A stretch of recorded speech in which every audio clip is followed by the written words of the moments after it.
Hello बच्चों, कैसे हो आप सारे। उम्मीद करता हूँ आप सारे अच्छे होकर मजे कर रहे होगे। आज हम साइंस के सॉल्यूशन करने वाले हैं। आपका पेपर हुआ था ना 2 मार्च को, 2024 को, साइंस का। आज हम उसके सेट वन के सॉल्यूशंस करेंगे, ठीक है। पहली बात तो आप मुझे ये बात पहले बताना कि आपका पेपर हुआ कैसे था। कमेंट सेक्शन में जरूर बताना मुझे, है ना। मेरी वीडियोस और नोट्स आपके कितने हेल्प आए। और आज हम सेट वन करने वाले हैं। सेट वन के सॉल्यूशन करेंगे। जो फर्स्ट सेट आया था, 3 सेट आता है बोर्ड में हमारे, ठीक है। इस पूरे की पीडीएफ मैंने डिस्क्रिप्शन बॉक्स में डाली है। आपको डिस्क्रिप्शन बॉक्स में लिंक मिल जाएगा, जिसमें पूरे की पीडीएफ मिल जाएगी। अगर कोई 9th क्लास का बच्चा 10th में आ रहा है और वो चेक करना चाहता है कि 10th का बोर्ड का पेपर कैसा आता है, इवन ट्राई करना चाहता है, अटेम्प्ट करना चाहता है इस पेपर को, तो आप इसे कर सकते हो। तो स्टार्ट करते हैं पहले क्वेश्चन से। आप साथ साथ अपने पेपर भी चेक कर सकते हो, वेरीफाई कर सकते हो पेपर कैसा हुआ आपका, है ना। सेक्शन ए हमारा 1 मार्क का होता है। इसमें आपको 20 क्वेश्चन मिलेंगे। तो 20 क्वेश्चन मिलेंगे जो 1 मार्क के होंगे। सिर्फ आपको एमसीक्यू टिक करना होता है, दैट्स इट। तो स्टार्ट करते हैं पहले क्वेश्चन से। कह रहा है जब 2 ml NaOH को मैंने मिलाया जिंक से, तो और उसको हीट किया गया, तो बताओ रिएक्शन को ऐसे लिखेंगे। तो हम रिएक्शन क्या होती है, Zn प्लस NaOH। और हमने कई बार ये क्लास में भी रिएक्शन की है, क्या जिंकेट बनता था, जिंकेट। जिंकेट होता है ZnO2 वैलेंसी 2 और Na की वैलेंसी होती है 1, क्रॉस मल्टीप्लाई ये बनेगा Na2ZnO2 और H2 हाइड्रोजन गैस, पॉप्सॉन वाली गैस निकलेगी, ठीक है। अब जरा चेक कर लो ऑप्शन कौन सा है। ये ऑप्शन मैच हो रहा है, ऑप्शन नंबर बी। तो फर्स्ट का हो गया option number B is the answer. Next, select from the following decomposition reaction जिसमें सोर्स ऑफ एनर्जी लाइट है। एक ऐसी डीकंपोजिशन रिएक्शन हमें मार्क करनी है जो लाइट से हो रही है। तो लाइट से होने वाली है तो AgCl होती है या AgBr होती है, ब्लैक एंड व्हाइट फोटोग्राफी वाली। So option number C is the answer. Sunlight अगर हम लिखे तो सनलाइट से होती है ये, ठीक है। नेक्स्ट, अब मेटल एंड नॉन मेटल जो दोनों लिक्विड होते हैं, मेटल तो लिक्विड देखो मरकरी हो गया, तो या तो ऑप्शन नंबर बी है या फिर ऑप्शन नंबर सी है। बट नॉन मेटल जो लिक्विड होता है वो होता है ब्रोमीन। तो option number C is the answer. Exam में कैसे लिख के आना है, एग्जाम में आप सी लिखोगे फिर ऑप्शन में लिखोगे मरकरी एंड ब्रोमीन। एग्जाम में ऐसे अटेम्प्ट करना है हमने, ठीक है। नेक्स्ट, क्वेश्चन नंबर 4 कह रहा है कार्बन कंपाउंड जो होते हैं गुड कंडक्टर होता है, बिल्कुल नहीं, वो होते हैं बैड कंडक्टर। और फोर्स ऑफ अट्रैक्शन उनमें वीक होती है, स्ट्रॉन्ग नहीं होती। तो सेकंड और 4 आंसर आएगा। तो option number C is the answer, ठीक है। क्योंकि वो क्या होता है, वो आपके कोवलेंट कंपाउंड होते हैं ना, और कोवलेंट कंपाउंड में वीक होती है। अगर आयोनिक बोलता तो मैं 1 और 3 मार्क करता, बट ये कोवलेंट कंपाउंड है कार्बन वाला। नेक्स्ट, कह रहे consider the following FeSO4 CuSO4। कह रहे the compound having maximum number of water crystallization. Water crystallization में मैक्सिमम मिलेंगे। FeSO4.7H2O मिलता है ना। इसमें 5H2O मिलता है। CuSO4.5H2O, CuSO4.5H2O मिलता है। Na2CO3.10H2O मिलता है। सबसे ज्यादा मिलेगा आपको ऑप्शन नंबर डी, इसका नाम होता है washing soda, sodium carbonate decahydrate. 10 molecule मिलता है पानी के। Oxide of aluminium and zinc, ZnO Al2O3 को क्या बोला जाता है, पढ़ा था हमने, अगर थोड़ा सा भी याद हो। They are amphoteric oxide. Amphoteric oxide क्या होते हैं, which react with both acid as well as base. Next, कह रहे हैं MnO2, ये आपको रिएक्शन दी हुई है। The reaction given above is a redox reaction. सही बात है। इसमें हो क्या रहा है, MnO2 से MnCl2 बन रहा है, मतलब MnO2 क्या हो रहा है, रिड्यूस हो रहा है ना। MnO2 आपका हो रहा है रिड्यूस, रिड्यूस रिड्यूस रिड्यूस, ये रहा COD। और HCl हो रहा है ऑक्सीडाइज। तो option number D is the answer. Answer आ गया आपका, option number D is the answer. Next, question number 8 कह रहे consider the following statement the sex of a child is determined by what from mother, what it inherits from mother या what it inherits from father. तो father से ही तो होता है, क्योंकि फादर के पास एक्स और वाई क्रोमोसोम होते हैं। The probability of having a male child is more than, ऐसा कुछ नहीं है। इक्वल इक्वल चांस होता है मेल और फीमेल के। तो 1 and second and 4 answer, second and 4 that is option number B is the answer. Question number 8 का आ गया आपका option number B. Next, chromosomes क्या करते हैं, carry hereditary information from parent. सही बात है, पेरेंट्स इन एग्जामिनेशन में इंफॉर्मेशन लेके जाते हैं। They are thread like structure. सही बात है। Always exist in pair, chromosome जरूरी नहीं है पेयर में होते हैं। Are involve in the process of cell division, तो सेल डिवीजन के प्रोसेस में आते हैं, ठीक है। तो इसका आएगा option number C. Option number C is the answer.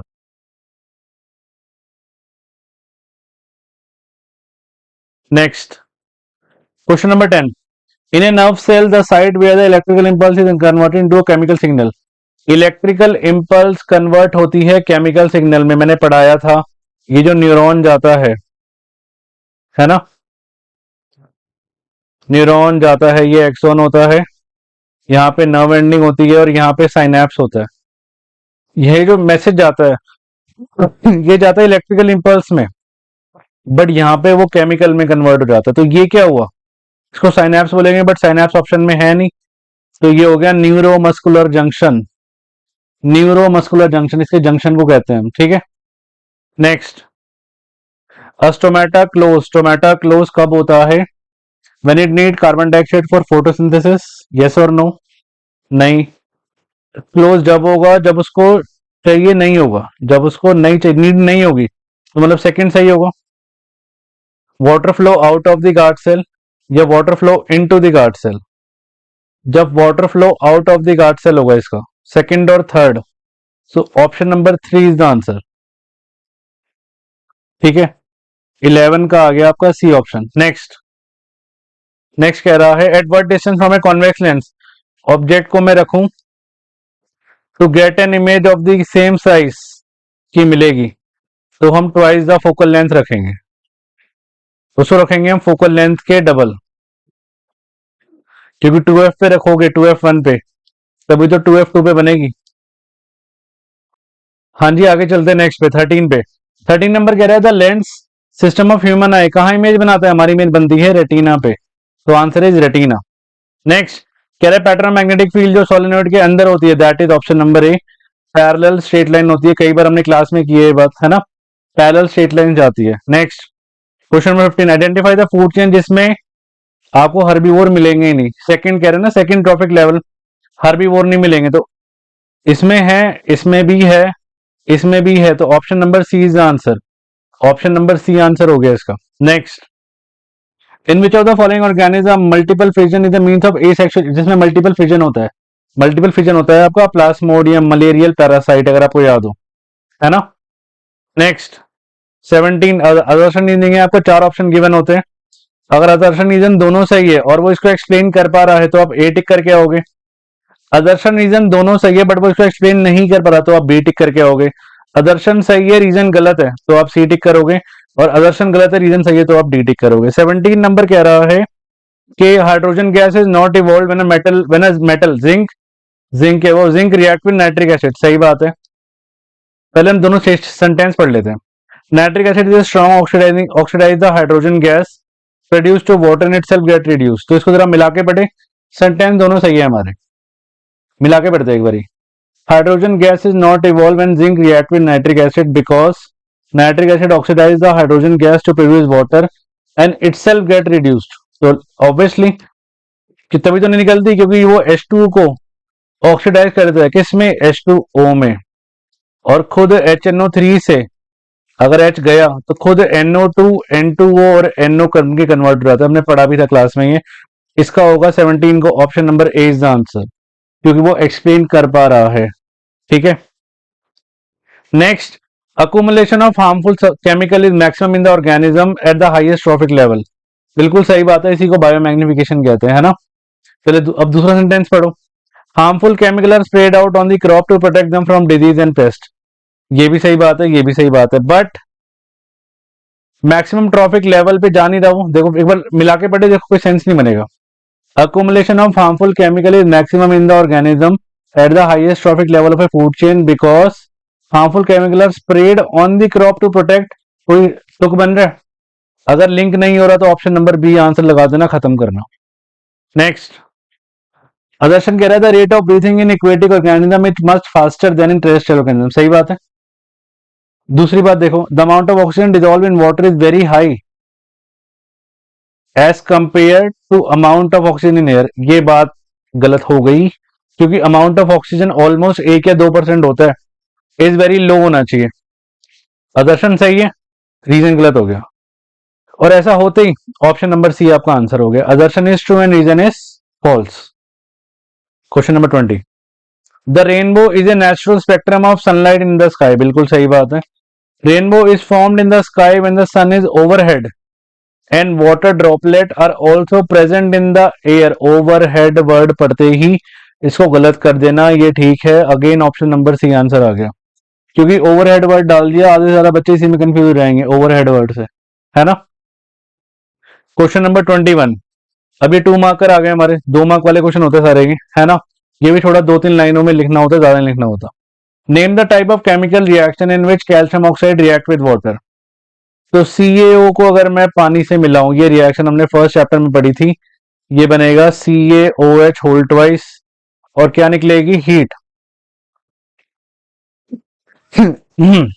तेरा जस्टिफाई और answer by giving balance chemical equation for the chemical reaction. Reaction दे दिया हमने, ये टाइप है कॉम्बिनेशन रिएक्शन। अच्छा, बट इसमें से हीट भी निकल रही है, तो इसको हम क्या कह सकते हैं, एंड एक्सोथर्मिक रिएक्शन भी तो है, हीट भी तो निकल रही है, एक्सोथर्मिक रिएक्शन। अगर मुझे एक में आंसर देना हो तो answer is combination reaction. Type of reaction क्या हुई, कॉम्बिनेशन रिएक्शन। क्वेश्चन नंबर 22 कह रहा है एक रूल बता दो इन सबका, एक एक करके बताते हैं। पहला कह रहा है हाइड्रोक्लोरिक एसिड। हाइड्रोक्लोरिक एसिड क्या करता है, पहला काम वो एसिडिक मीडियम क्रिएट करता है। एसिडिक मीडियम क्या करता है, क्रिएट करता है। और अगर एसिडिक मीडियम क्रिएट होगा तो ही क्या होगा, प्रोटीन डाइजेस्ट होना स्टार्ट होगा, प्रोटीन डाइजेशन स्टार्ट होगा। अगर ये नहीं होगा तो प्रोटीन डाइजेशन भी स्टार्ट नहीं होगा। विलय, विलय हमने पढ़ा था, विलय क्या करता है, विलय आपका फिंगर लाइक स्ट्रक्चर होता है ना, फिंगर लाइक स्ट्रक्चर होता है। और क्या करता है ये विलय, आपको increase surface area, increase surface area for digested food.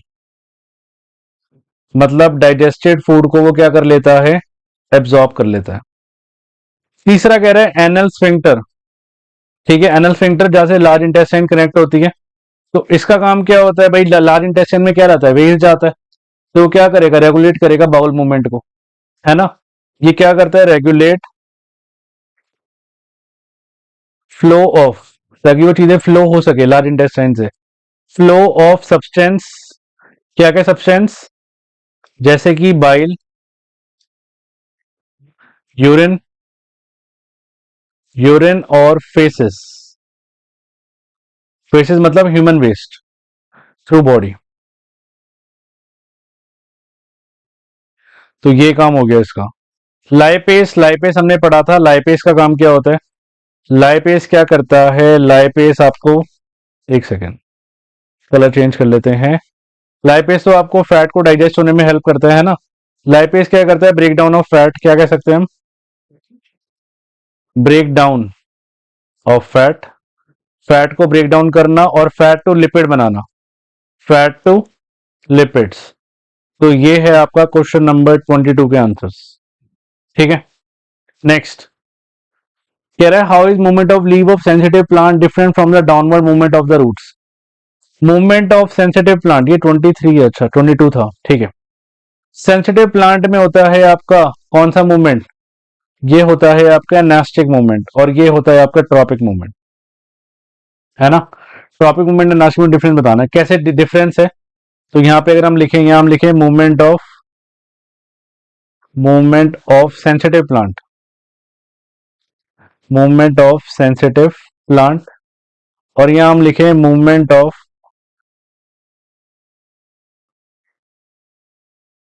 Sensitive plant हो गया, और movement of roots, movement of plant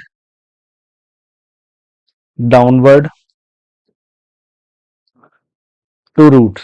ठीक है, अगर हम मूवमेंट ऑफ सेंसिटिव प्लांट, तो वो टच को रिस्पॉन्ड करेगा, तो मतलब ये कौन सी मूवमेंट हो गई, ये हो गई नेस्टिक मूवमेंट, और ये कौन सी मूवमेंट हो गई, ट्रॉपिक मूवमेंट। अगर वो नेस्टिक मूवमेंट है तो वो फास्ट होती है, हमने पढ़ा था। ट्रॉपिक है तो वो क्या होती है, वो स्लो होती है। ठीक है, अगर वो नेस्टिक मूवमेंट है, अगर वो ग्रोथ होगी तो एक डायरेक्शनल होगी ना, एक ही डायरेक्शन में जाएगा, इट इज डायरेक्शनल। और इट इज नॉन डायरेक्शनल। बताओ, 3 पॉइंट तो लिख ही दिए हमने, मेरे ख्याल से इनफ है इतने भी। अगर हम 3 डिफरेंस भी लिखते तो they are more than enough. ठीक है, एग्जाम्पल दे देना बाकी। नेक्स्ट कह रहे देयर इज ए हार्मोन, एक हार्मोन है जो रेगुलेट करता है carbohydrate, protein and fat metabolism in our body, name the hormone. तो हार्मोन का नाम है आपका थायरॉक्सिन।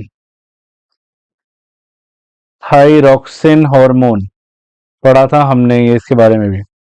और थायरॉक्सिन हार्मोन हम नाम बता दिया। कह रहे ग्लैंड, अगर मैं ग्लैंड का नाम बोलाऊं तो ये है thyroid gland. It is thyroid gland से ये करता है। Why it is important for us to have iodise salt. Iodise salt लेना क्यों जरूरी होता है, क्यों? क्योंकि आयोडाइज जो आयोडीन होता है वो क्या करता है, वो थायराइड ग्लैंड को, थायराइड ग्लैंड से अगर हम बोले, थायराइड ग्लैंड को पुश करता है to produce more thyroxine hormone. अगर कई बार ना निकले या कोई दिक्कत हो जाए तो आयोडाइज नमक खाने से आपका थायराइड ग्लैंड क्या करता है, थायरॉक्सिन हार्मोन को बहुत अच्छे से निकालता है। ठीक है, नेक्स्ट कह रहे एक ऑब्जेक्ट को रखा हमने डिस्टेंस 10 पे, from a convex mirror, focal length 15 है, फाइंड द पोजीशन। कितना सिंपल क्वेश्चन आया देखो लाइट का बोर्ड में। एक ऑब्जेक्ट को हमने रखा 10 पे, तो यू हो गया आपका -10, एफ है मेरा 15 सेंटीमीटर। साइन कन्वेंशन का ध्यान रख लेना, कॉन्वेक्स है सिर्फ यू नेगेटिव होगा, बाकी सब कुछ पॉजिटिव होगा। कह रहा है वी निकाल दो, और मिरर है तो 1/v plus 1/u is equal to 1/f, 1/v is equal to 1/f minus 1/u। तो ये आ गया 1/v is equal to 1/15 minus 1/10 -10। तो 1/v is equal to 1/15 plus 1/10। LCM आया इसका 15 और 10 का कितना है 30, 15 2 जा 30, 10 3 जा 30, 1/v तो 1/v आ गया 5/30। तो v आ गया आपके पास 6, v आ गया 6 सेंटीमीटर। एक बार वेरीफाई कर ले, देखो आंसर को, देखो वेरीफाई कैसे करते हैं। u मेरा f मेरा 15 है, और 15 का डबल कितना हुआ 30, तो मतलब वो 2f पे नहीं रखा, वो f से पहले रखा है। और अगर वो f से पहले रखेगा कॉन्वेक्स मिरर में तो उसके तो दो ही केस होते थे, तो ये प्लस आना चाहिए आपका, देखो 6 में बनेगा, बिटवीन ओ एंड एफ, बिल्कुल ठीक बन रहा है, बिटवीन पी एंड एफ के बीच में बन रहा है ना। कॉन्वेक्स का सेकंड केस याद है, तो वी आ गया आपका 6 सेंटीमीटर, आंसर आ चुका है। नेक्स्ट 25 कह रहा है शो हाउ एनसीईआरटी क्वेश्चन है भी, 3 resistor each of 6 ohm so that combination has a resistance of 9 ohm. कह रहा है 6 ओम के 3 में कैसे लगाऊं कि 9 ओम आपका नेट आ रहा है। तो सुनो, 3 रजिस्टर्स को लगाने के 4 तरीके होते हैं। ठीक है, 1 2, ठीक है, 2 पैरेलल, एक सीरीज, और 2 सीरीज और एक पैरेलल। अब ध्यान से चेक करो, 6 6 6 इससे होगा नहीं, 6 6 6 1/6 1/6 1/6 3/6 1/2 2 इससे भी नहीं होगा।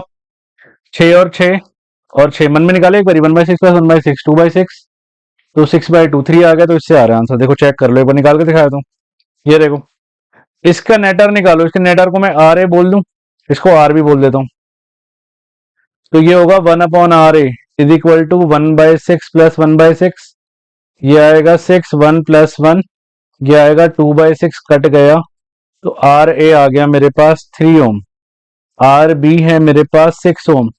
इनको आप प्लस करोगे, दोनों सीरीज में हो गए ना, तो नेट आर आएगा आपके पास R A plus R B, तो आंसर आएगा आपके पास 3 प्लस 6 कितना आएगा 9 ओम। इसके बाद सर्किट बनाया ना, ये एग्जाम में ये सर्किट बना के आना पड़ेगा, आपको दिखाना पड़ेगा कैसे कनेक्ट करोगे, लाइक दिस।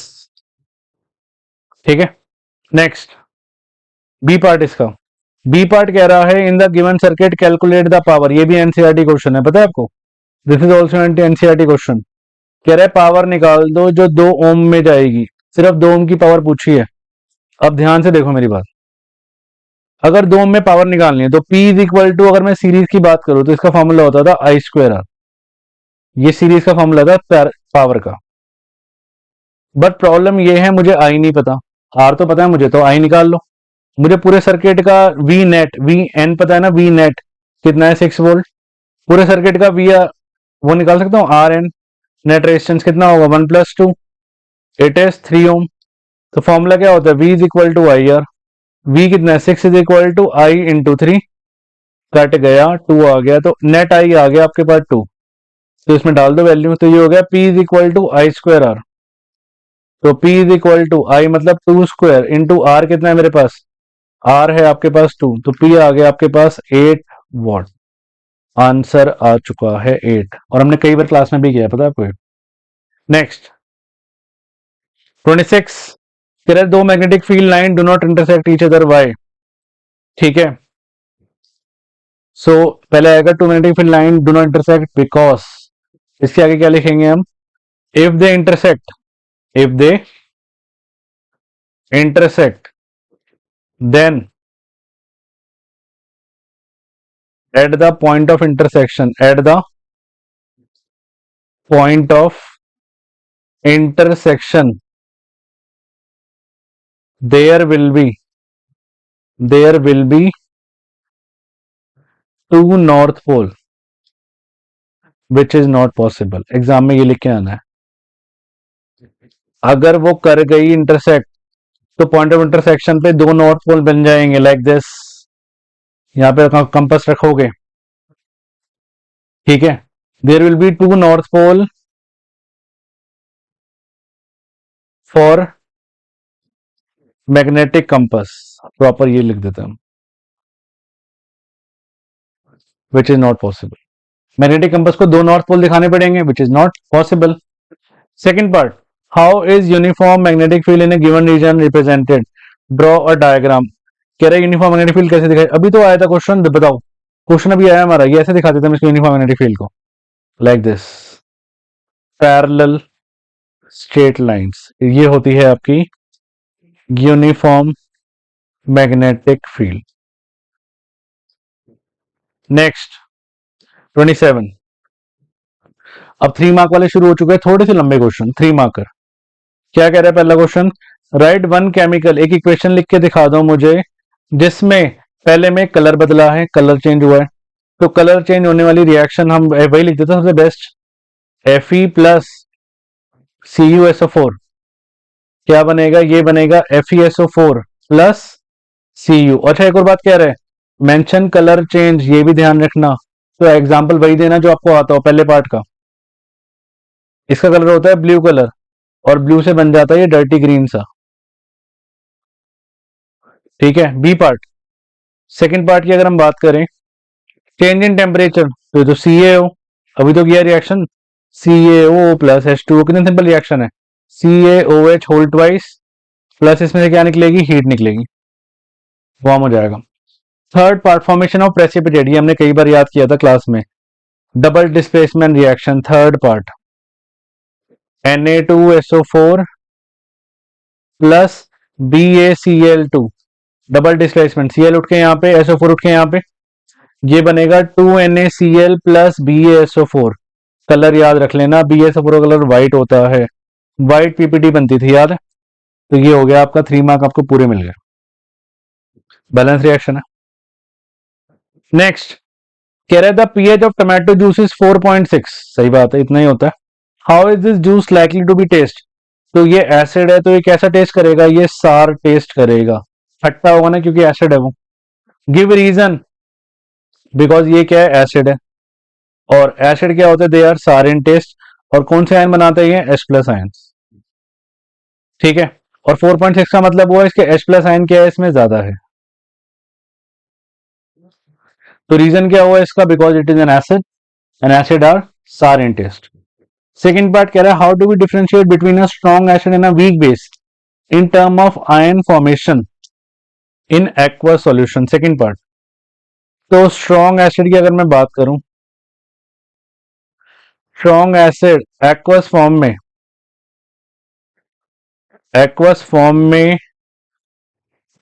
कंप्लीटली आयोनाइज हो जाएगा, कंप्लीटली आयोनाइज हो जाएगा। और वीक बेस, एक्वस फॉर्म में क्या होगा? पार्शियली होगा, पार्शियली आयोनाइज होगा। इसका मीनिंग बताता हूं मैं। कंप्लीटली आयोनाइज का मतलब मैं ये भी कह सकता हूं क्या, एक और इसमें अगर ए पहला पॉइंट लिखूं मैं ये, बी दूसरा पॉइंट मैं ये लिखूंगा, मोर H प्लस आयंस फॉर्म करेगा। इसका ए पॉइंट ये लिखूं, बी पॉइंट इसका मैं लिखूंगा क्या, less OH minus ions form करेगा। तो बी पार्ट का आंसर है। थर्ड कह रहा है acid rain can make the survival of aquatic animal difficult, how? Acid rain से सर्वाइवल डिफिकल्ट हो जाता है, सही बात है। तो हम थर्ड का आंसर लिखेंगे, पहले हम एसिड रेन का पीएच लिखेंगे क्या, व्हेन रेन वाटर, जब रेन वाटर, इसके नेक्स्ट पेज पे जगह छोड़िएगा मैंने, अच्छा यहाँ पे लिखते हैं थर्ड पॉइंट, बैक पेज पे लिखते हैं ना, क्योंकि जगह छोड़ी स्पेशली मैंने, ये रहा। ठीक है, क्या लिखेंगे हम, व्हेन रेन वाटर या when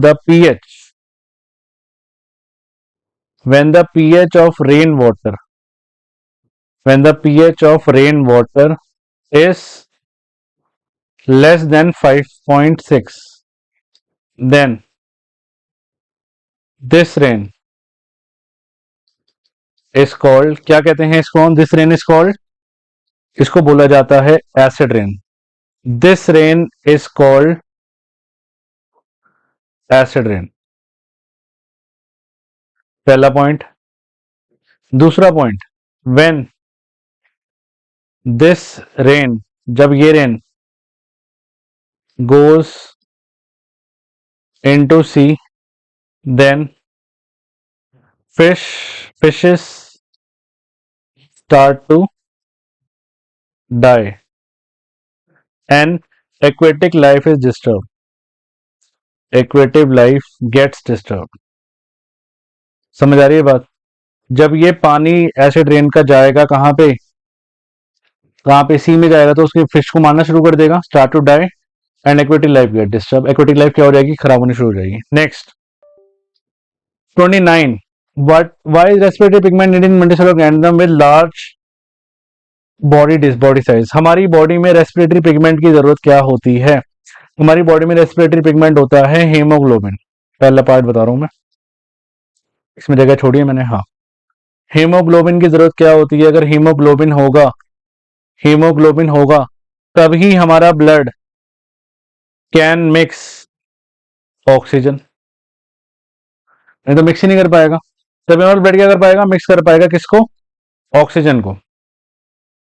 और ऑक्सीजन मिक्स होगा तो ही क्या होगा, हमारे मसल्स के पास एंड बॉडी के पास ऑक्सीजन कैन रीच।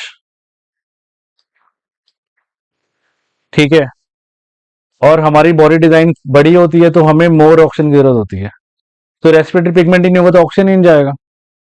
सेकंड कह रहा है गिव रीजन, सेकंड का ए पार्ट, सेकंड का ए पार्ट कह रहा है rings of cartilage present in throat, throat मतलब यहाँ पे गले पे ऐसे रिंग से पड़े होते हैं, ऐसे रिंग्स ऑफ कार्टिलेज प्रेजेंट होता है ऐसे। अब आप मुझे एक बात बताओ, अगर ये रिंग्स ऑफ कार्टिलेज प्रेजेंट ना हो तो क्या हो? अगर ये रिंग्स से यहाँ पे ना प्रेजेंट हो तो क्या हो? तो आपका जो ये वाला और ये वाला है दोनों आपस में चिपक जाए ना और कोलैप्स कर जाए, और कोलैप्स होगा तो क्या होगा, आपका जो ये वाला थ्रोट पूरा कोलैप्स कर जाएगा। तो यही वजह है बस, और क्या वजह है? क्या इसका आंसर क्या आएगा, टू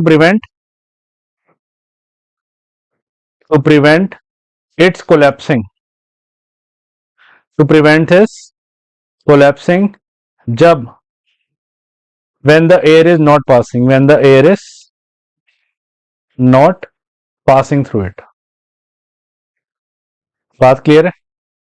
अगर ये नहीं जाएगी, हवा नहीं जा रही होगी, मान लो इस टाइम में हवा नहीं ले रहा, मैंने मुंह बंद कर दिया, तो ये तो कोलैप्स हो जाएगा। तो इसलिए क्या होता है, रिंग्स प्रेजेंट होते हैं रिंग्स की तरह, ताकि वो बचा के रखते हैं, कोलैप्स ना करे। ठीक है, आगे कह रहा है lungs always contain residual amount of volume, lungs के पास हमेशा थोड़ी बहुत वॉल्यूम ऑफ एयर रहती है, ये भी नोट्स में क्वेश्चन था। क्यों रहती है? ताकि बिकॉज सफिशिएंट टाइम मिल जाए उसको, to get sufficient time for, ठीक है, ऑक्सीजन टू बी एब्जॉर्ब और to be absorb O2 absorb हो जाए एंड CO2 रिलीज हो जाए, CO2 टू बी रिलीज्ड, क्योंकि हमें करना ही ये होता है, ऑक्सीजन को एब्जॉर्ब करना होता है, CO2 को क्या करना होता है, रिलीज करना होता है। ऑक्सीजन को प्रॉपर टाइम मिल जाए एब्जॉर्ब होने का, CO2 को प्रॉपर टाइम मिल जाए रिलीज होने का। सी पार्ट कर रहा है डायफ्राम फ्लैट कर जाता है और रिप्स लिफ्ट हो जाते हैं जब हम ब्रीथ इन करते हैं। जब हम ब्रीथ इन करेंगे तो क्या होता है, डायफ्राम फ्लैट हो जाता है ऐसे, और रिप्स लिफ्ट हो जाते हैं। क्यों? इसका आंसर कहाँ लिखे, इसका आंसर हम यहाँ लिखते हैं, यहाँ दिखाई दे रहा है, एक बार चेक करें, एक सेकेंड। हाँ, यहाँ लिखते हैं इसका आंसर, कह रहा तो इसका आंसर क्या होगा, ड्यू टू, सी पार्ट है ना, ड्यू टू कॉन्ट्रैक्शन ऑफ, यहाँ पे एक मसल्स प्रेजेंट होते हैं, due to contraction of intercostal muscles, intercostal muscles. जैसे एग्जांपल लो, क्या होगा, डायफ्राम फ्लैट हो गया और रिप्स लिफ्ट हो गए ना मेरे, तो ये वजह है, ड्यू टू क्या, कॉन्ट्रैक्शन ऑफ इंटरकोस्टल मसल्स, तो ये आपका हो गया। डी पार्ट कह रहा है wall of alveoli contain an extensive network of blood vessels, जो एल्वियोलाई की वॉल होती है उसके बहुत सारे ब्लड वेसल्स होते हैं। क्यों? सो डी पार्ट का आंसर क्या होगा, पहला पॉइंट में कह सकता हूं, ताकि कॉन्टिन्यूअस क्या रहे, continuous exchange of gases takes place, exchange of gases takes place, proper exchange of gases चलती रहे। पॉइंट नंबर 2 मैं लिख सकता हूं क्या, ऑक्सीजन फ्रॉम एल्वियोलाई, जो एल्वियोलाई में ऑक्सीजन आए वो ब्लड के थ्रू कहां जाए, पूरी बॉडी के पास, और CO2 पूरी बॉडी से इकट्ठा होकर कहां, मुंह के थ्रू बाहर निकल जाए। बस 3 पॉइंट लिखने थे। ऑक्सीजन फ्रॉम एल्वियोलाई क्या बोलेंगे, डिजोल्व एंड कैरिड बाय, कह सकते हैं carried by blood to heart for pumping, to heart for pumping. और तीसरा पॉइंट हम कह सकते हैं CO2 from body, CO2 from body carried by blood capillaries, ठीक है, capillaries where it goes out of the body, goes out of body. तो ये थे आपके 4 पार्ट्स, ठीक है, चारों पार्ट हमारे हो चुके हैं 29 के। नेक्स्ट क्वेश्चन पे चलते हैं, सिंपल है को पेपर अभी तक। Deep 30 define reflex action with the help of flow chart, मुझे एक पाथ बना दो अगर मैं छींकता हूं, स्नीज करता हूं। रिफ्लेक्स एक्शन होता है ऑटोमेटिक, नोट्स में ये लिखा हुआ है एनसीईआरटी में भी, automatic quick and sudden response to stimuli, sudden action, sudden response to stimuli. कह रहा है फ्लो चार्ट बना दो मुझे जिसमें स्नीजिंग वाला, तो फ्लो चार्ट की अगर हम बात करें तो सबसे पहले स्टिमुलस आएगा। स्टिमुलस मतलब आप छींकोगे, क्यों क्यों छींकोगे, क्योंकि अनवांटेड पार्टिकल थे प्रेजेंट एयर में, अनवांटेड पार्टिकल्स जो कहां थे, इन नोज में चले गए। इसके बाद स्टिमुलस वो कहां जाएगा, वो जाएगा आपके नाक के पास, नोज में रिसेप्टर होते हैं ना, ऑल फैक्ट्री रिसेप्टर याद है, फिर वो जाएगा सेंसरी नर्व के पास, उसको सेंस किया जाएगा, सेंसरी नर्व भेजेगा इसको स्पाइनल कॉर्ड के पास, स्पाइनल कॉर्ड क्या करेगा, एक क्विक एक्शन लेगा, स्पाइनल कॉर्ड से जाएगा वो मोटर नर्व के पास, मोटर नर्व क्या करेगा इसको, मोटर नर्व बोलेगा कि भाई छींक ले चल, इजाजत है, स्नीजिंग, और ये हो गया आपका रिस्पॉन्स। तो ऐसे करना था हमने, ठीक है, बना सकते हैं हम, हमारे वैसे नोट्स में वो वाला है टच करना हॉट ऑब्जेक्ट को। नेक्स्ट कह रहा है study the diagram given below and answer the following, इस बीमारी का नाम बता दो। तो इसमें देख रहे हैं आपको पीछे बन रही है, तो फर्स्ट पार्ट होगा ये है हाइपरमेट्रोपिया, पहले पार्ट का आंसर होगा give the defect of vision, it is hypermetropia, ये है hypermetropia. Reason, give reason for your answer, इसको हम फार साइटेडनेस कहते हैं, फार साइटेडनेस। इसमें इमेज जो बन रही है, इमेज फार फ्रॉम रेटिना बन रही है। रीजन लिखना है भाई, बच्चे सिर्फ मायोपिया हाइपरमेट्रोपिया लिख के कहते हैं कि आंसर आ गया बस। रेटिना से दूर बन रही है ना। टू कॉजेज, सेकंड पार्ट, दो कॉजेज क्या होते हैं, आई बॉल का छोटा हो जाना, पहला आएगा eye ball become small, eye ball becomes small, और दूसरा आएगा फोकल लेंथ बड़ी हो जाना, focal length becomes big. So there are two main reason of this defect. आगे मैंने पेज छोड़ा हुआ है? नहीं, इसी में करते हैं। थर्ड पार्ट कह रहा है with the help of diagram show how this defect of vision can be corrected. तो कैसे हम इसको करेक्ट कर सकते हैं, तो उसके लिए मुझे चाहिए होगी जगह, बट मेरे पास जगह नहीं है। तो हम एक काम करते हैं, इसको उठा के यहाँ ले आते हैं और इसके पूरे को इरेज कर दूं ना। आई होप आपने सबने लिख लिया होगा। अब जरा मैं आपको बना के दिखाता हूँ डायग्राम, कि डायग्राम एग्जैक्टली बनता कैसे है। तीन डायग्राम बनेंगे। नंबर वन, थोड़ा बेकार लग रहा है, हम एक काम करते हैं, कलर दूसरा ले लेते हैं। कलर कहाँ से आएगा, कलर तो चूज कर लो। कलर कहाँ से आएगा, शेप्स, ये रहा। तीन डायग्राम बनेंगे, one, number one, number two, दूसरा सर्कल, और नंबर थ्री, तीसरा सर्कल। अच्छा, कलर यहीं से फिल हो जाएगा, सॉरी, फिल नहीं, फ्रेम में करना है हमने। फ्रेम होगा आपका, ऑरेंज कर दें, अच्छा लगा ना। इसको भी हम फ्रेम कर देते हैं, ऑरेंज ही कर देते हैं, इसको भी ऑरेंज ही कर देते हैं, दिखेगा तो। हम्म, चलो एनीवेज, शुरू करते हैं डायग्राम बनाना। तो सबसे पहले हम नॉर्मल आई बनाएंगे। नॉर्मल आई में आपको ऑब्जेक्ट यहाँ रखना है, ये आपका हो गया, ये आपकी नॉर्मल आई बन गई। लो, यहाँ से यहाँ पे लेंस लगाना है, यहाँ पे रेज गई और ये मिल गई रेटिना पे। So this is your normal I. Paper में हमेशा तीनों डायग्राम चाहिए टीचर को। नॉर्मल आई, इसके बाद हाइपरमेट्रोपिया का मतलब होता है डिफेक्ट है इसमें, तो यहाँ पे ये बनेगा ये। अब इसमें कहाँ बनानी है इमेज आपको, आपको रेटिना के पीछे बनानी है, मतलब ये डिफेक्टिव आई है, ये बन गई दूर। सो दिस इज डिफेक्टिव आई। तीसरे में आपको करेक्शन करके दिखानी है, इसको मैं यहाँ ले आता हूँ। करेक्शन के लिए हम क्या करेंगे, पहले आंख बनाए, है ना। ये कॉन्वेक्स लेंस, चश्मा पहनोगे आप कॉन्वेक्स लेंस का, converging lens of suitable power, ये हमने पहना, ये लगा ऑब्जेक्ट, ये रहा।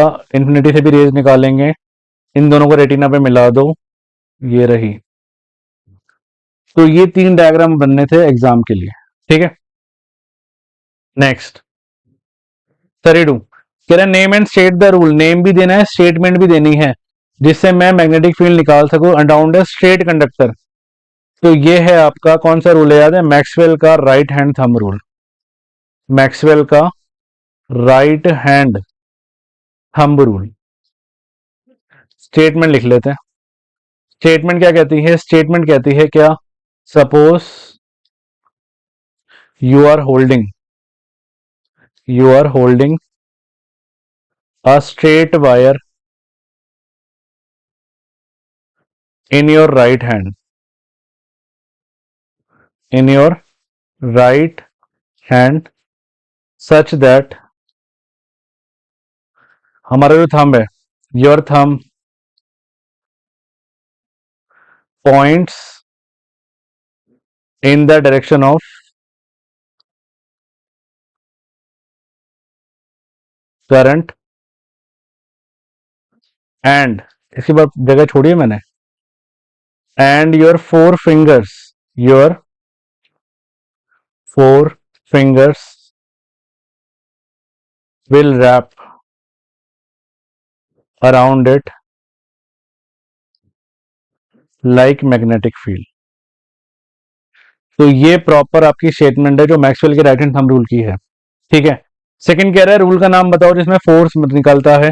तो फोर्स वाला रूल हमारे पास एक ही बताया था मैंने, कौन सा, दो ही तो रूल पढ़े हमने, फ्लेमिंग का लेफ्ट हैंड रूल। इसे जरा नोट करना, फिर मुझे इरेज करना पड़ेगा, जगह नहीं है मेरे पास, नोट कर लेना, ठीक है। तो सेकंड वाले का है Fleming's left hand rule. Fleming's left hand rule. ये रूल कहता है stretch your thumb, forefinger and middle finger of your left hand, of your left hand का स्ट्रेच करो, फुल स्टॉप। थंब की बात हमेशा एंड में करनी है। Your four finger points in direction of क्या, magnetic field, comma your middle finger point in the direction of current, then your thumb will point in the direction of force. तो ये हमें लिख के आना था एग्जाम में पूरा स्टेटमेंट, ठीक है। 32। नेक्स्ट 33 कह रहे प्लांट, डियर और लायन। प्लांट, डियर और लायन में in the given food chain what will the impact of removing all the organism of second trophic level on the first and third? Will the impact B same for the organism of third trophic level in the above food chain if they were present in the. तो पहले दो question दे रहा है, देखो ये। अगर हम पहले हम इस पार्ट की बात करते हैं, कह रहा है अगर मैं फर्स्ट और थर्ड पे क्या इम्पैक्ट पड़ेगा अगर मैं सेकंड को हटा दूंगा। तो अगर कोई फूड चेन में से अगर आप सेकंड को हटा दोगे, ये हटा दोगे, तो इस पे क्या इम्पैक्ट पड़ेगा।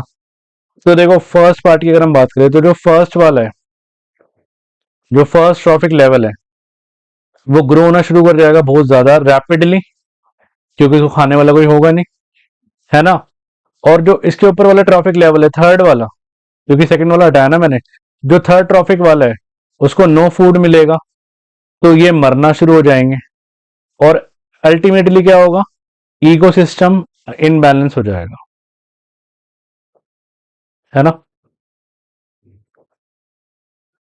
फूड चेन सारी डिस्ट्रॉय हो जाएगी। सेकंड पार्ट कह रहा है will the impact B same, क्या इम्पैक्ट सेम रहेगा अगर मैं ऊपर वाले एग्जांपल में थर्ड ट्रॉफिक को हटाऊं, मतलब लाइन को हटा दूं, मतलब मैं इसमें से अगर लाइन को हटा दूं, लाइन को, तो क्या कुछ सेम डिफरेंस रहेगा।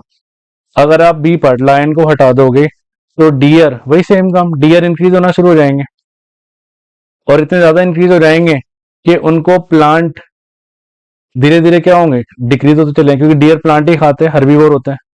इससे भी क्या होगा, हमारा फूड चेन डिस्टर्ब हो जाएगी, फूड चेन डिस्टर्ब हो जाएगी और इकोसिस्टम इम्बैलेंस हो जाएगा, ठीक है। नेक्स्ट कह रहे गैस है एक्स जो कि बड़ा डेडली होता है, poison, is found at the higher level of atmosphere and बहुत इंपॉर्टेंट फंक्शन परफॉर्म करता है। इस गैस का नाम है ओजोन लेयर, ओजोन गैस, ठीक है। इस गैस का नाम क्या है, ozone layer. Right the function perform by this gas, क्या करती है ये, क्या करती है, प्रोटेक्ट अस, किससे, from UV rays, UV rays से हमें क्या करती है, बचाती है। Which chemical is link to decrease, कौन सा केमिकल है, साथ साथ आंसर करते हुए चलते हैं। सीएफसी से वो डिक्रीज होती है। सीएफसी क्या होता है, क्लोरो फ्लोरो कार्बन। कह रहा है क्या मेजर हमने लिए हैं to check depletion of the ozone layer. तो क्या क्या हमने लिए हैं, ओजोन लेयर लिख देना, पहले O3 होता है। हमने क्या क्या डिसीजन लिए हैं, तो एक क्योटो प्रोटोकॉल लिया है, क्योटो प्रोटोकॉल लिया था जिसमें 1985 में सब कंट्रीज ने एक एग्रीमेंट किया था कि हम सीएफसी प्रोडक्शन को क्या कर देंगे, फ्रीज कर देंगे। क्या कहते हैं इसको, क्योटो प्रोटोकॉल, ठीक है। तो ये सारे आंसर हो गए, देखो कितने सारा हो गया। तो आगे चलते हैं हम, आगे क्या कह रहा है वो, अच्छा सेक्शन डी आ गया। सेक्शन डी बड़े क्वेश्चन 5 मार्क का वाले स्टार्ट हो चुके हैं। कह रहे हैं 34 define homologous series. Homologous series क्या होती है, a series in which same functional group, in which same functional group substitutes for hydrogen in A carbon chain.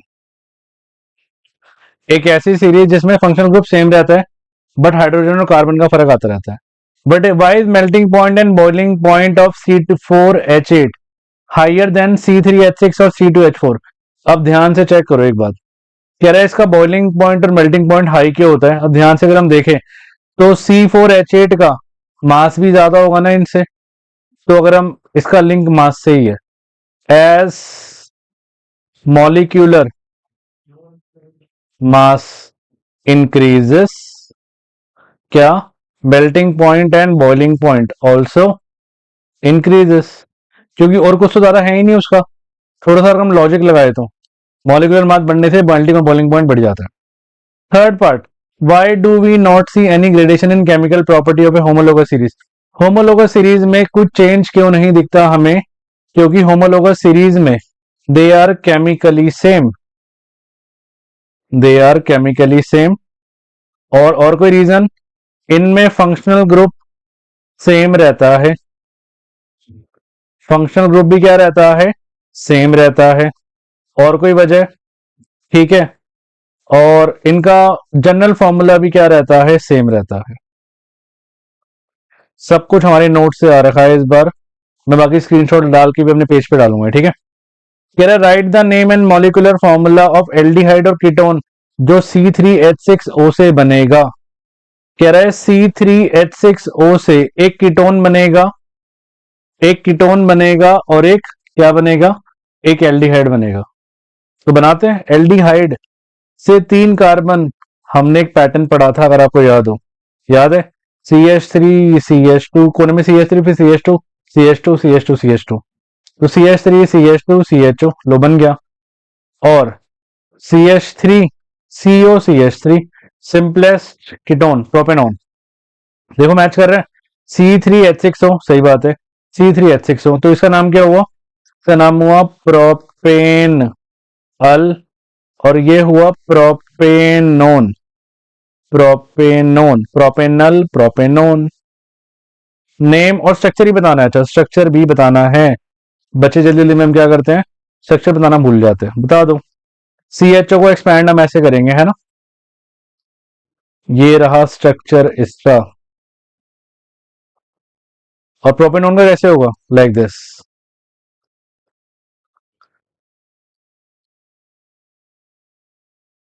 ठीक है। ये लो। Next, B part.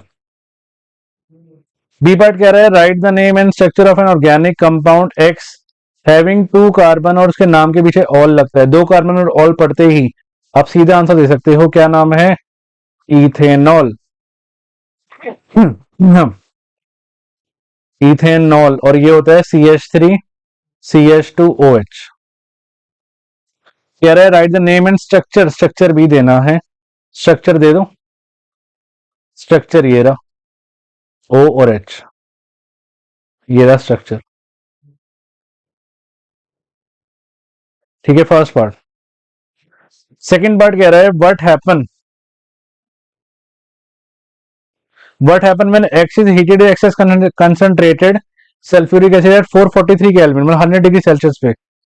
तो अगर हमने CH3CH2OH लिया और हमने एरो पे डाला क्या? Hot concentrated H2SO4 443 kelvin. तो मैंने बताया था एसिड क्या करता है? पानी को निकालता है, पानी रिलीज करता है, तो इसमें से पानी निकल जाएगा। पानी निकलते ही डबल बॉन्ड बनाएगा, वो बनाएगा CH2 डबल बॉन्ड CH2, और जो पानी निकला उसको यहां कर दो। तो ये हो गया सेकंड पार्ट का answer. Also state the role played, role भी लिखना है, बता तो दिया, इसका रोल भी लिखना है। It act as dehydrating agent, dehydrating agent कहते हैं इसको। बात समझ आती है? Third part, name and draw electron dot structure of hydrocarbon produce in the above reaction. ऊपर वाले रिएक्शन में जो हाइड्रोकार्बन बना है, मतलब इथीन बना है ना, इस इथीन का हमने इलेक्ट्रॉन डॉट नाम लिखना है और इलेक्ट्रॉन डॉट बनाना है। तो ये बना है हमारे पास CH2 डबल बॉन्ड CH2, इसका नाम है इथीन, तो इसका बनाते इलेक्ट्रॉन डॉट, बॉन्ड भी बना देते हैं, टीचर खुश हो जाएगा। ये बॉन्ड ये रहा, इलेक्ट्रॉन डॉट इसी से बना लो, सी सी एच एच एच और एच, 1 1 1 1 और 1 2 3 4, 1 2 3 4, ये H complete H complete H complete H complete. अब सी देखो, सी में 4 हैं, 2 इससे लेगा, एक ऊपर एक नीचे, ये सी कंप्लीट। 4 हैं, 2 इससे लेगा, एक ऊपर नीचे, ये लो, ये बन गया इलेक्ट्रॉन डॉट जो प्रोड्यूस हुआ है हाइड्रोकार्बन। ठीक है, नेक्स्ट कह रहे हैं name 3 technique device use by human female to avoid pregnancy, mention the side effect cause by each. 3 technique name, तो पहला है आपका बैरियर मेथड,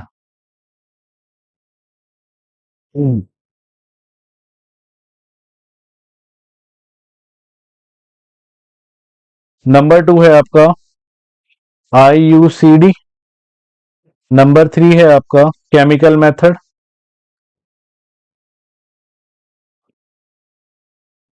और नंबर 4 है आपका वैस्केटोमी। याद है, ट्यूबेक्टोमी, वैस्केटोमी, ट्यूबेक्टोमी, ट्यूबेक्टोमी बोलेंगे इसको ऐसे। तो 4 बता दिए मैंने, लो कोई भी 3 लिख दो। IUCD क्या होता है, इंट्रा यूट्राइन कॉन्ट्रासेप्टिव डिवाइसेस, इसमें कॉपर टी प्लेस की जाती है, और इसके क्या होता है, इसमें प्रॉब्लम क्या होती है, इरिटेशन। केमिकल मेथड हो गया आपका, ये हो गया आपका हार्मोनल पिल्स, इसमें हार्मोन इम्बैलेंस हो जाते हैं और एग लेट रिलीज करता है। ठीक है, ट्यूबेक्टोमी हो गया आपका फेलोपियन ट्यूब को कट करना, फेलोपियन ट्यूब को कट करके टाई कर देना। इसे प्रॉब्लम क्या है, इसे प्रॉब्लम यह है कि इस प्रोसेस में इसकी डेथ तक हो सकती है।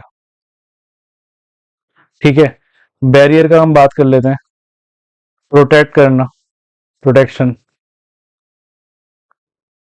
इससे क्या है, ये जो लुब्रिकेंट लगा होता है ये कई बार इरिटेट कर देता है भी।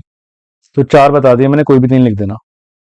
कह रहा है what will happen if in a human female when fertilization take place, और बी पार्ट जब एग फर्टिलाइज, तो दोनों क्वेश्चन तो पूछ लिए इसने।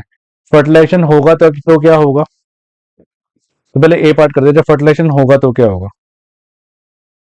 जब फर्टिलाइजेशन होगा तो क्या होगा, तो सबसे पहले पहला स्टेप वो क्या फॉर्म कर लेगा, फॉर्म जायगोट, वो जायगोट फॉर्म कर लेगा, और जायगोट फॉर्म करने के बाद वो एम्ब्रियो में कन्वर्ट होगा, और एम्ब्रियो में कन्वर्ट होने के बाद वो यूट्रस की लाइनिंग से चिपक जाएगा, यूट्रस लाइनिंग से वो क्या हो जाएगा, थिक हो जाएगा। फिर वो धीरे धीरे ग्रो होगा। ठीक है, ग्रो करके वो फीटस में कन्वर्ट होगा और एक ब्लास्टुला बना लेगा। Blastula means collection of cells, और उसमें न्यूट्रिशन और वो मदर के थ्रू जाता रहेगा, और अप्रॉक्सिमेट पीरियड ऑफ 9 मंथ्स वो क्या करेगा, एक इंडिविजुअल ग्रो कर जाएगा, और इस 9 मंथ्स के पीरियड को हम कहते हैं जेस्टेशन पीरियड। क्लियर है, जब होगी फर्टिलाइजेशन तो ये होगा, और जो नहीं होगी तो मैं उसको यहां लिख देता हूं, उसको मैं यहां लिख देता हूं,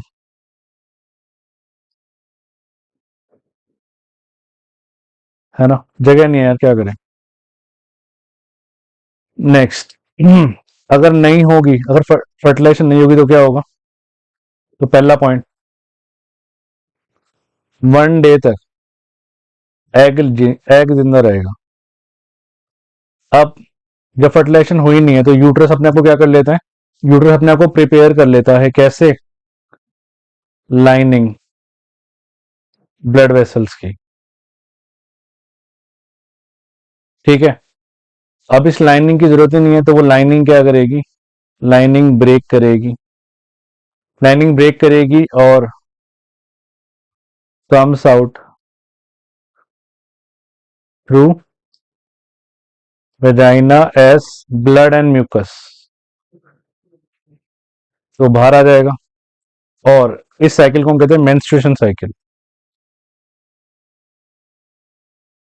ठीक है, ये अप्रॉक्स पीरियड ऑफ 28 डेज में होती है।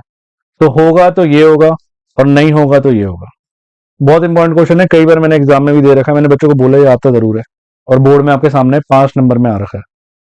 Just imagine, draw a diagram. ऐसे सही बताऊं, जो बच्चे मुझसे पर्सनली पढ़ते हैं उनको पेपर अच्छे से पता है, मैंने और पहले ही पेपर पूरा बताया था कि ये आने वाला है, और आप पूछ लेना चाहे तो सेम टू सेम आया और पूरा नोट से आया, बुक से हमारी।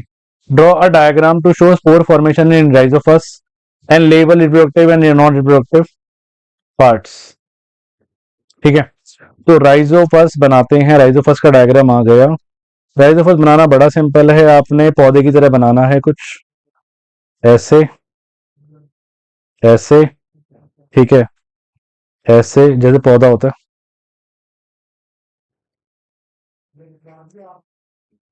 ये ऐसे हो गया, ये बन गया। है ना अच्छी ड्राइंग है ना मेरी? कमेंट में बताना यार कैसी लगी। जो बच्चे मुझे पर्सनली जानते हैं उनको तो पता है मैं कितनी अच्छी ड्राइंग करता हूँ, है ना? नहीं, ये रहा। ये स्पोर्ट्स है, सब में स्पोर्ट दिखाने हैं ऐसे। ये बन गया राइजोफस, ठीक है, राइजोफस। क्या पूछ रहा है वो पूछा है इसका रिप्रोडक्टिव पार्ट क्या है? इसका रिप्रोडक्टिव पार्ट होता है स्पोरेंजिया। स्पोर्स, स्पोर्स होता है, स्पोर्स, और ये रखा होता है किसमें? स्पोरेंजिया में। ये तो ए पार्ट ये लेबल कर दिया मैंने। नॉन रिप्रोडक्टिव पार्ट होता है हाइफे, ये हाइफे यहाँ पे होता है, ये हाइफे है, hyphae, PHAE, B part label कर दिया। कह रहे why does rhizopus no not multiply on dry slice of bread? क्यों? क्योंकि राइजोफस को ग्रो होने के लिए क्या चाहिए? मॉइस्चर। वो मॉइस्चर होगा तो ही ग्रो होगा, ड्राई कंडीशन में वो ग्रो नहीं करता। कह रहे name and explain the process by which reproduction takes place in hydra. Explain भी करना है, जगह नहीं छोड़ी मैंने, शिट। चलो एनीवे, इसको मैं इरेज कर दूं, मेरे ख्याल से क्लियर होगी बात। हम सेकंड पार्ट करने जा रहे हैं। Second part, name and explain the process by which hydra में होती है आपकी बडिंग। तो बडिंग को एक्सप्लेन करना है क्या? जब when the parent bud, when the parent hydra grows a bud as an outgrowth, as an outgrowth निकल रहा होता है, अलग से निकल रहा होता है ना, ये कुछ ऐसे होता है, कुछ ऐसे, यहां से वो हल्का सा निकलना शुरू हो जाता है एज अ बर्ड, ठीक है, bud as an outgrowth, then it slowly grows and when fully mature, जब वो पूरा मैच्योर हो गया तो क्या करेगा? It gets detached, detached from its parent and form a new hydra. ये लिखना था, हो गया है ना? नोट सा क्वेश्चन है, सिंपल है। Next, define electric power. कह रहे पावर को express in terms of VNR, power को लिखना है वी और आर्म में। तो पावर की अगर हम डेफिनेशन पे जाएं, इसके लिए जो जगह छोड़ी है मैंने, नहीं छोड़ी, कोई बात नहीं। पावर की डेफिनेशन होती है क्या? Rate at which electric energy is consume, rate at which electric energy is consumed is called power, electric power. कह रहा है define express in terms of V और आर, वी और आर में लिखना है। देखो पी का फॉर्मूला होता है VI, और ओम्स लॉ अगर मैं लगाऊं, ओम्स लॉ, तो ये कहता है V is equal to IR, V की जगह IR डालना, तो ये होगा P is equal to IR into I, तो P इज इक्वल टू आ गया I²R, ठीक है, बट ये तो आया नहीं। अच्छा सॉरी, V और R में लाना है ना, इसको रहने दो, इसको रहने दो। आप एक काम करो, V is equal to IR मत लिखो, I is equal to V/R लिखो। P is equal to VI है ना, ओम्स लॉ कहता है V is equal to IR, तो I इज इक्वल टू हो गया V/R, बस आ गया आंसर आपका। तो P इज इक्वल टू हो गया, आई की जगह V बाई आर लिखो, यहाँ पे आई की जगह यहाँ पे V बाई आर लिखो, तो ये होगा V into V by R, तो ये हो जाएगा P is equal to V square by R. लो, एक्सप्रेस हो गया, सिंपल है। फर्स्ट पार्ट हो गया हमारा। सेकेंड पार्ट कह रहा है एक इलेक्ट्रिक अवन है, ठीक है, हम आगे चलते हैं, मैं इसको रेस करता हूँ जरा, न्यूमेरिकल है छोटा सा। कह रहा है एक अवन है जो वर्क करता है मेंस में 220 वोल्ट, 11 यूनिट लेता है और 5 घंटे चलता है, calculate power rating. Second part, power rating निकाल दो। तो हमारे पास अवन का वी कितना है, मेरे पास ये है 220 वोल्ट, और यूनिट 11 यूनिट, मतलब एनर्जी हो गई ना इसकी 11 यूनिट, तो 11,000 वॉट आवर बोल दूं या 11 किलोवाट आवर बोल दो, सेम बात है। और टाइम कितना ले रहा है वो, 5 घंटा। कह रहा है पावर रेटिंग निकाल दो। First part, P is equal to formula होता है V I, P is equal to V I, और E is equal to P into T, ये भी होता है। तो अगर मैं ई अपॉन टी कर दूंगा तो मेरे पावर रेटिंग आ जाएगी ना इसकी, ध्यान से चेक करूं। अगर मैं P is equal to E upon T लिख सकता हूँ, ई कितना है मेरे पास 11,000 वॉट आवर, और टी कितना है मेरे पास 5 घंटे, कट गया 5 गया, 5 to the 10 to the 10 200 watt आ गया। तो 2200 वॉट आपका आंसर आ चुका है, 2200 वॉट।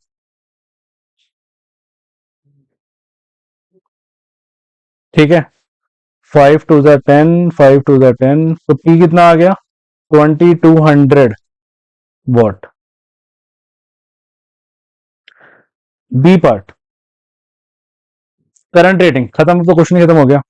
एक चीज पता लगी, P is equal to V I, P कितना है मेरे पास 2200, V कितना है मेरे पास, V है 220, और I निकाल लो, ये तो एग्जैक्ट कट रहा है 10, I आ गया 10 एम्पियर। सी पार्ट कह रहे आर निकाल लो, when it is red hot, तो P is equal to formula होता है वी स्क्वायर अपॉन आर। तो P कितना है मेरे पास 2200, V कितना है, V है हमारे पास 220 इंटू 220 अपॉन आर। इसको सॉल्व कर लो, ये गया 0 से 0, 0 से 0, 22 से 22 गया, आर आ गया मेरे पास कितना 22 ओम। आंसर आ गया, खत्म क्वेश्चन। ठीक है, नेक्स्ट कह रहे write the relation between resistance and resistivity of material conductor in the shape of cylindrical and area cross section, hence derive S N of electricity. मतलब ये ड्राइव करना है, छोटा एक्सप्रेशन है, R is directly proportional to L, इसका answer है। R is inversely proportional to area, तो ये होगा R is directly proportional to L upon A. Proportionality का साइन हटाते हैं, हमें एक कांस्टेंट वैल्यू मिलती है, इसका नाम है रेजिस्टिविटी, रो एल अपॉन ए। आ गया, फर्स्ट पार्ट का आंसर आ गया, ड्राइव हो गया हमारी रिलेशन।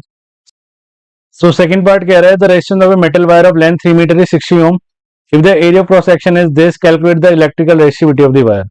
फॉर्मूला लगना है R is equal to rho L upon A. ठीक है, स्टार्ट करते हैं। तो एक बार जरा इरेज कर दो फर्स्ट पार्ट को, ये रहा। तो सेकंड पार्ट कह रहा है मेरा, तो कितना लेंथ है मेरे पास, कितनी 3 मीटर, रेजिस्टेंस है मेरे पास कितना 60 ओम,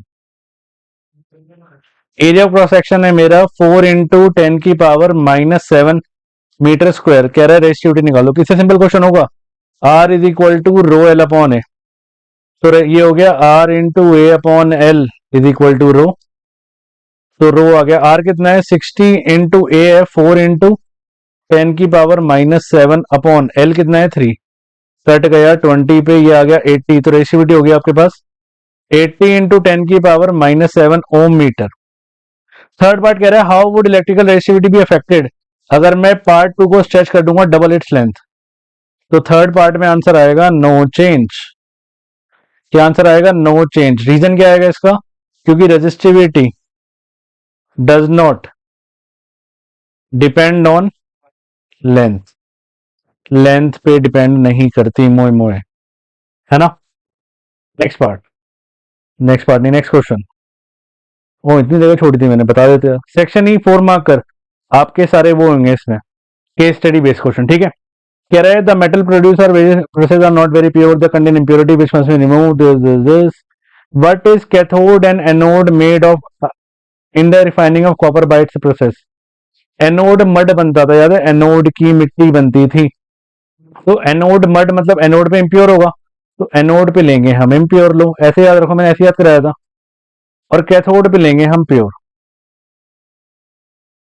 name the solution use in the above process, solution का नाम क्या है? ये है कॉपर सल्फेट सॉल्यूशन, और फॉर्मूला होता है इसका CuSO4। कह रहा हाउ कॉपर गेट रिफाइंड में electric current is pass in the electrolytic cell. Copper की रिफाइनिंग कैसे होती है, तो जरा मैं एक्सप्लेन कर देता हूँ एक बारी। ठीक है, हम दो लेते हैं, एक लेते हैं एनोड, एक लेते हैं कैथोड।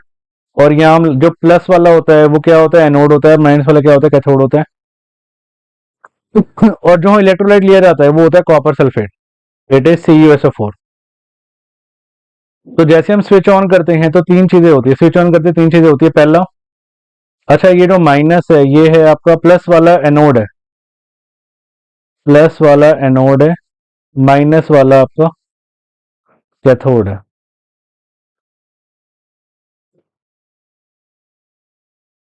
और जो प्लस होता है वो आपका इम्प्योर लेते हैं हम, और माइनस वाला आपका हम क्या लेते हैं, प्योर लेते हैं। ठीक है, जैसे हमने स्विच ऑन करा तो CuSO4 टूटेगा, किस में टूटेगा, Cu2 प्लस और SO4 2 माइनस में। और ये Cu2 प्लस कहाँ जाके चिपक जाएगा, ये यहां से निकला Cu2 प्लस, और ये Cu2 प्लस इसके पास जाके, प्योर के पास जाके चिपकना शुरू कर देगा। पॉइंट नंबर 2, उतना ही Cu किससे, इस CuSO4 से इसमें मिक्स हो जाएगा। पॉइंट नंबर 2, जितनी इंप्योरिटी मिक्स होने वाली थी वो इंप्योरिटी इसके अंदर मिक्स हो जाएगी, और जो इंप्योरिटी मिक्स नहीं हो पाएगी वो नीचे जाके एनोड मड बन जाएगी। ज्यादा electrolytic refining of copper, anode mud बन जाएगी, है ना, क्लास में किया था हमने, क्या बन जाएगी, anode mud. Next, you have two beakers, हमारे दो बीकर है ए और बी, जिसमें containing copper sulphate solution. What would you observe after about 2 hour if you dip a zinc beaker, zinc in beaker है, हम पास दो बीकर हैं ए और बी, जिसमें CuSO4 है और इसमें भी CuSO4 है। कह रहा है ए में डाला हमने Zn और बी में डाला हमने Ag, कह रहे क्या होगा, तो भाई ए में डिस्प्लेसमेंट हो जाएगी क्योंकि zinc is more reactive than copper, और इसमें नो चेंज। इसका जो कलर है, CuSO4 का ब्लू कलर होता है ना, ब्लू टू, रिएक्शन लिखूं तो मैं Zn प्लस CuSO4, रिएक्शन लिखनी बहुत इंपॉर्टेंट है, क्या देगा, ZnSO4 plus Cu, white colour का बन जाएगा ब्लू से। और इसमें Ag प्लस CuSO4 क्या बनाएगा, नो चेंज, नो रिएक्शन। ठीक है, नेक्स्ट, कह रहा है Mendel work out the rule of heredity by working on garden pea using a number of visible character. When Mendel cross pea plant with pure tall and pure short character to produce F1 progeny, which two observation were made by him in F1 plant.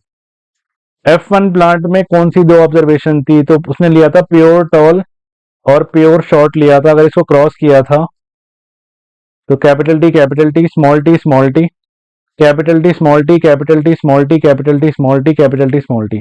Observation number 1 थी all are tall, all are tall. Observation number 2 थी कि genotype सबका capital T और small T था। ये दो observation उसने करी थी। ठीक है, सेकंड पार्ट, ये फर्स्ट पार्ट का आंसर है।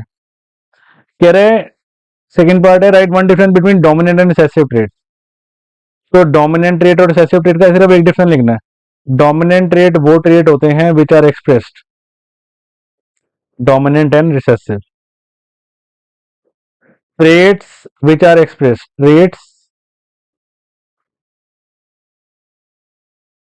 traits which gets expressed in presence of recessive trait which gets expressed, जो expressed हो जाते हैं in presence of recessive trait, in presence of recessive trait।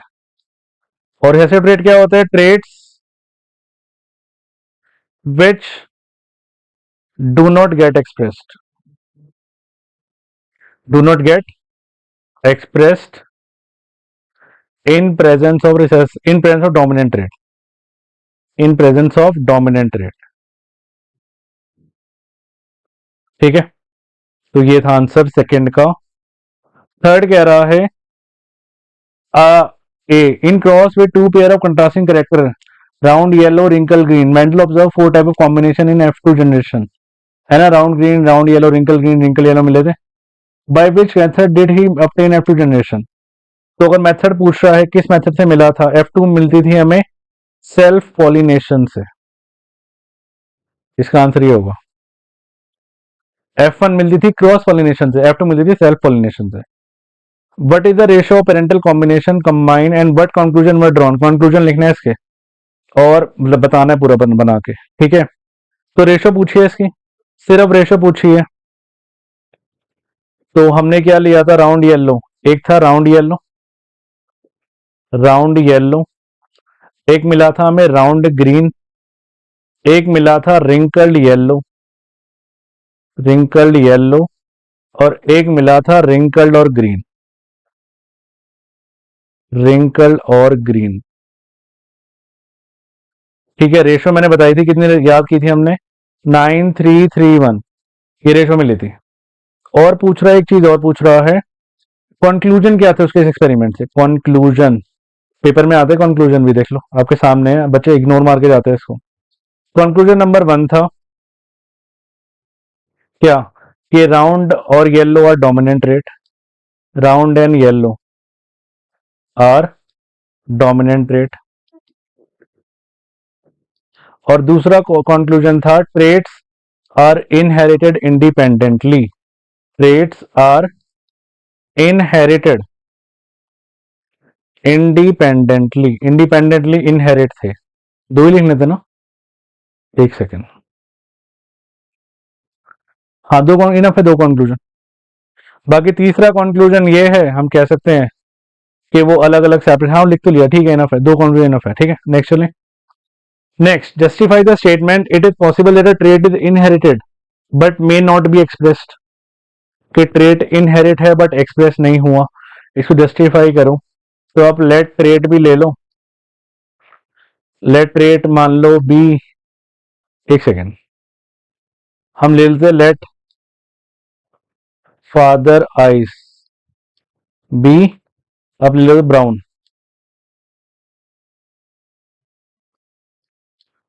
ठीक है, एंड मदर आइस, अब मान लो इसको ग्रे।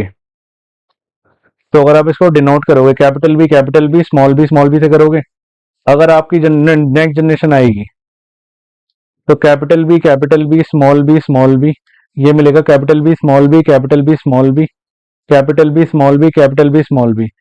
तो नेक्स्ट जनरेशन में चांसेस ज्यादा किसके हैं, ब्राउन मिलने के, बट उसके अंदर ग्रे वाले तो फीचर है ना।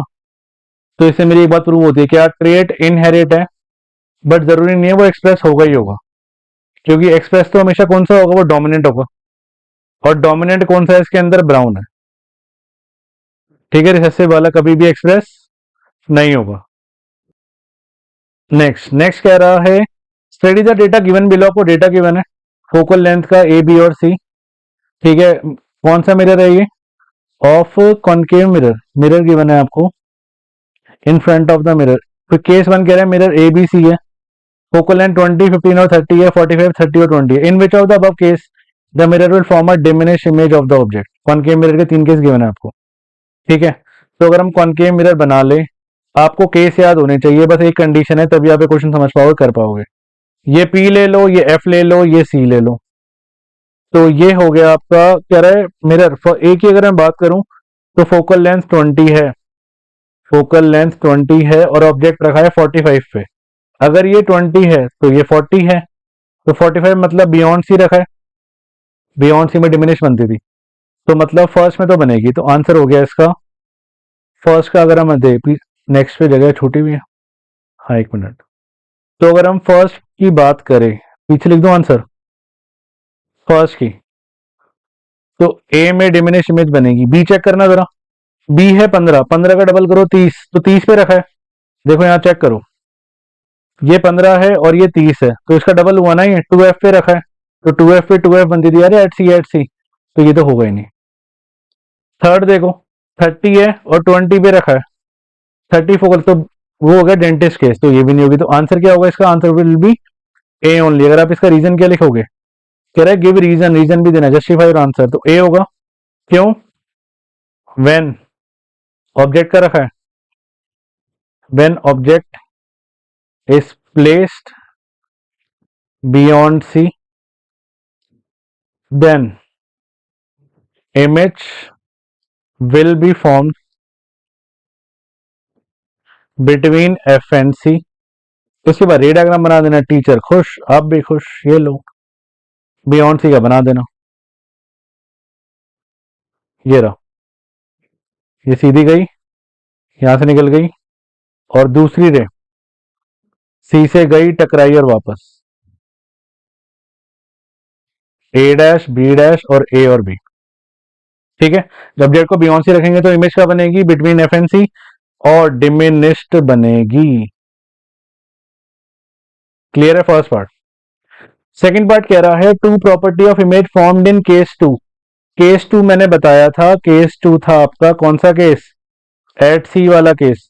तो दो प्रॉपर्टी मैं यहीं पे लिख देता हूं, इजी रहेगा। दो property, property number one, height of object, height of object is equal to height of image. Number two, real and inverted, है ना। और एक और बता दूं, तीन कोई से भी दो लिख देना। Distance of object from mirror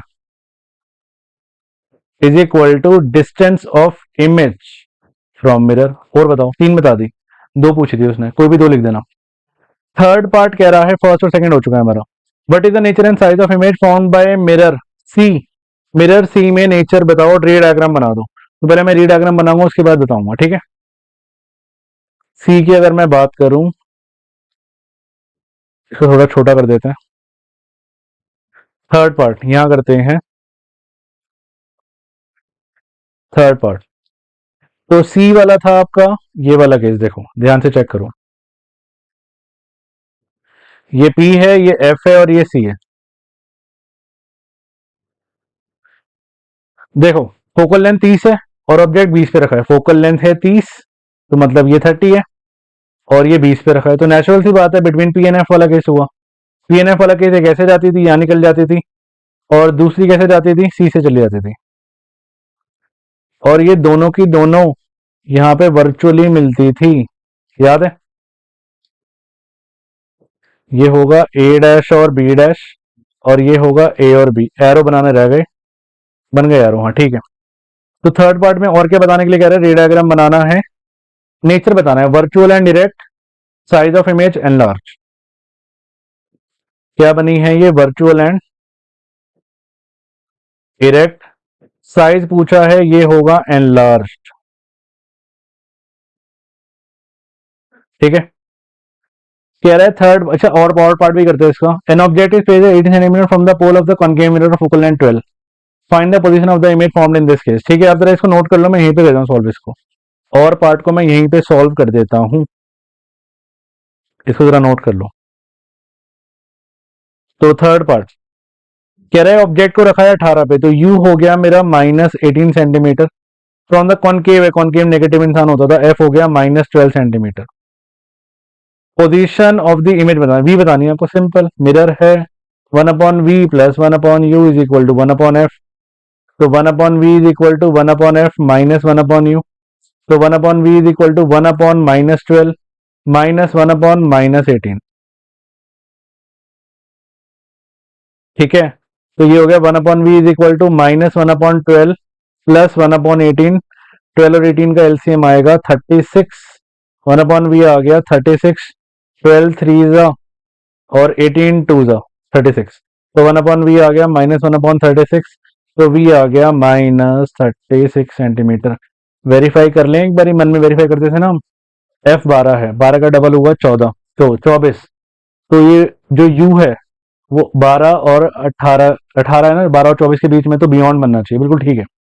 तो v आ गया आपका -36 सेंटीमीटर। तो दीज आर दी आंसर्स, ये आंसर है हमारा। ये पेपर खत्म होता है, बोर्ड का पेपर है ना, जो बच्चों को बड़ा डर लगता है। आपके सामने देखो कितना इजी पेपर है, और वैसे भी बच्चों को पता नहीं है ना आप किससे, मतलब सबको पता नहीं आप पढ़ किससे रहे हो, नहीं।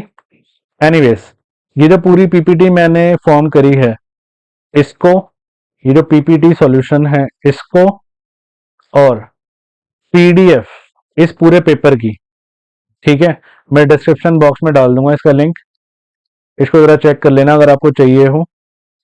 हम नेक्स्ट वीडियो में मिलते हैं, जब तक के लिए ओके, टाटा, बाय बाय।